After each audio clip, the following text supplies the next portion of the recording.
You know, you're not going to let us into that locker room, but what's the message after one like this, letting this get away? I mean, that was it. Walked 11 guys. You look at the stat sheet, just like we tried to tell them. Team's hitting 225.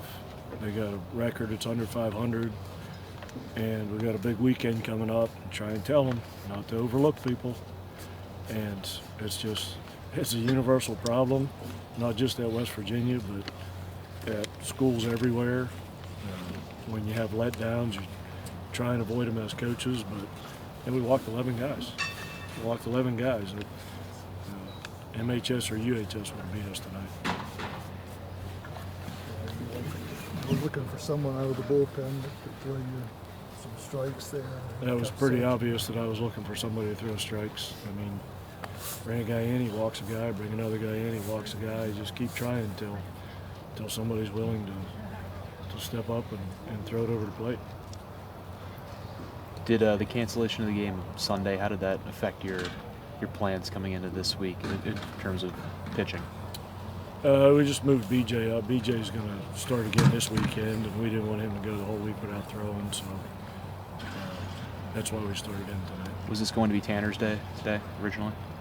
It probably would have been, but he'll just start tomorrow.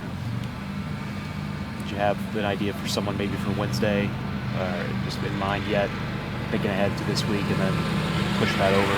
No clue. Talking about that, not having to let down, what do you do to refocus these guys with that quick turnaround to tomorrow? I mean, you can tell them until you're blue in the face. They gotta, the leaders on the team, the older kids on the team, got to find a way to motivate each other and themselves. The coaching staff isn't a bunch of cheerleaders. We got to try and coach the games. And as much as you tell them, they got to come out and do it. I thought we had good at-bats, and offensively we did okay. It just seemed like pitchers were just afraid to throw it over the plate. If you're a pitcher, you can't get people out without them hitting them. And I think that's what we tried to get through the whole game without them ever hitting them. Bill Barrett, catcher today. How did you feel he performed? Good. It gives you good at-bats. I think that last one with the game on the line, you got to look for guys with the game on the line that don't get nervous or don't let the pressure get to them. And I thought he caught off a couple pitches and 3-2 and then ended up getting hit with a pitch. He appeared to be nice and calm the whole time. That's what you got to have at the end of the game like that.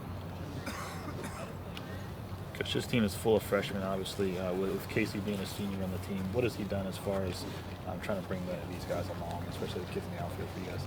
Oh, yeah, Casey does a great job. He's our energy guy, and he makes us go, and he does a good job of taking care of the guys beside him. He's playing really well. He's doing a really good job.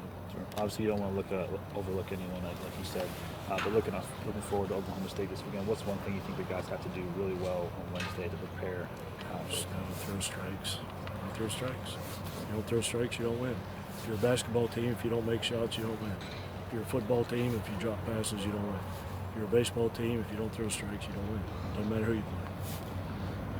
What'd you think about your guys' approach at the plate today, especially in those situations with runners on? I thought it was fine. I don't know how many we left on base. I haven't looked yet, but I thought up and down lineup, I thought our guys did a pretty good job.